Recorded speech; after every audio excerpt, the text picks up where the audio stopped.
So we're jumping into into section 3, which is around advice on how to take that journey from data to dollars.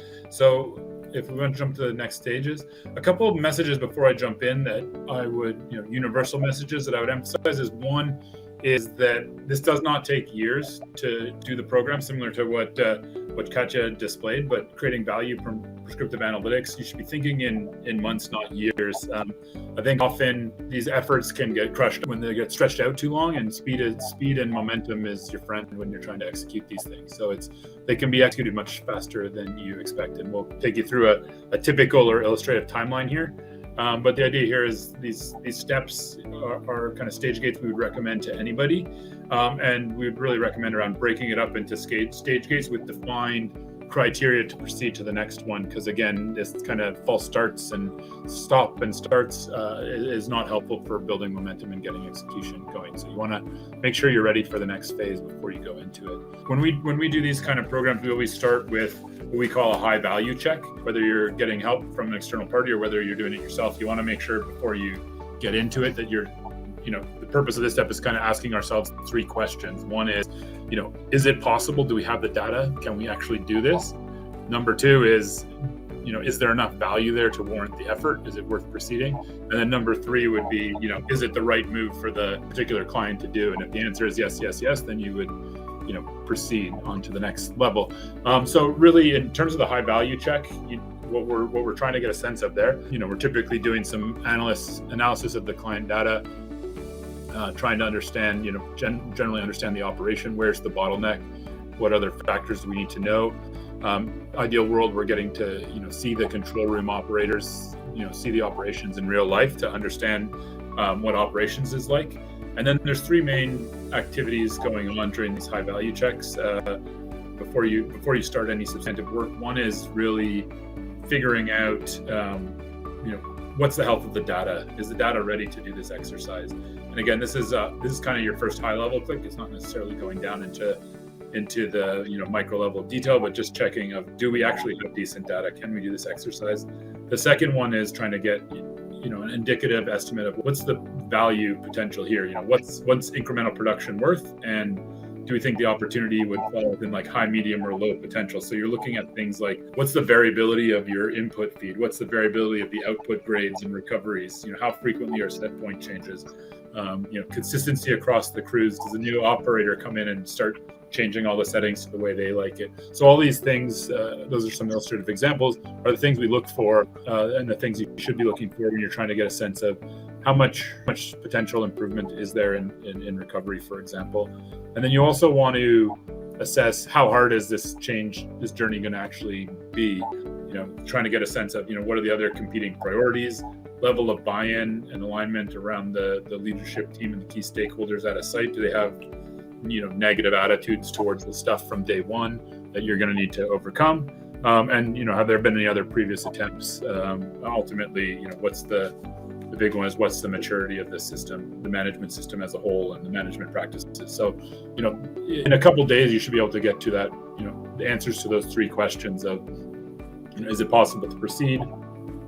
Approximately what's the value worth if we do proceed? And is this the right move for the site, or is there other stuff that's more important for the site right now? And so if you answer yes, then you would go to the second stage in our process, which we call assessment. And so typically in the assessment phase, what you want to be doing there is, you're really kind of looking at the vast arrays of data, understanding the critical variables, what's driving, what do the correlations look like, and really kind of honing in on what's the focus area. So in Katja's example, they quickly honed in on these 12 set points within the flotation circuit. So they weren't trying to control the entire plant using prescriptive analytics from day one. You're really trying to hone in on a core focus area. And then in those areas, you're doing the more in-depth, deeper dive into the data check. And you're trying to get, really sense the data in that particular area. What's the data look like? Is it going to be good enough? Are there some tasks that we need to take? Is there work plan we need to have to improve some data if we've got some gaps? And then you're also doing a more detailed assessment of all the key enablers that'll determine whether your program is going to be really easy or really difficult to implement. So, often between any of these stages, there may be a short pause to get, set the table, if you will, for the next stage. But again, it's making sure you're ready to go before you continue to the next one. In the third proof of value stage, this is when we're actually, rubber hits the road in terms of building out the model. So this is where you're building that first working version of the model, getting those critical variables right. You're taking that model and you're testing its accuracy using historic data. You're engaging with the subject matter experts in that particular area to make sure the drivers make sense, make sure the outputs make sense.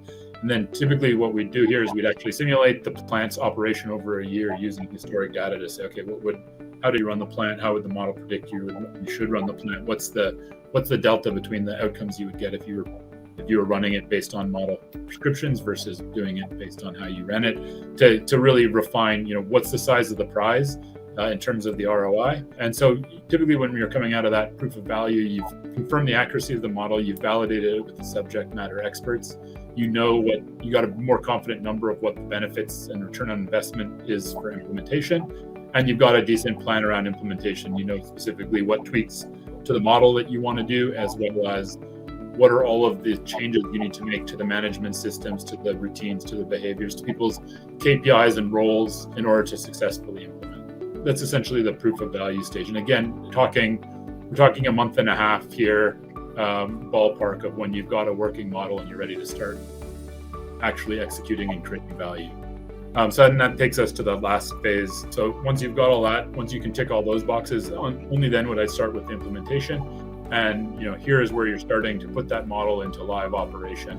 And again, as Katja flagged, what you're doing is the model's recommending or prescribing actions for people to take, but the operators are always in control. So they're either accepting or rejecting. So you want to make sure, as you say, that you got like 80% acceptance rates plus before you think of automating any of the controls in the system. This is where you're making the transition to, we'll never run the plant like that. This is how we run the plant. So it's a lot of refining the model, refining the playbooks with the operators, and it's a lot of change management. But ultimately here, you're making sure you're delivering the value, and you're engaging with the IT teams and the relative various stakeholders to make sure that there's a process in place to sustain it going forward, so that it's a long-term solution, not a short-term solution. And the one thing we always recommend in the early phases here is that you start thinking, once you start having that demonstrated value in one area, you start thinking of what's my scaling plan. As I mentioned before, time and momentum is a key thing for success here. So you want to, while the iron's hot, you want to start implementing in other areas where there's opportunity.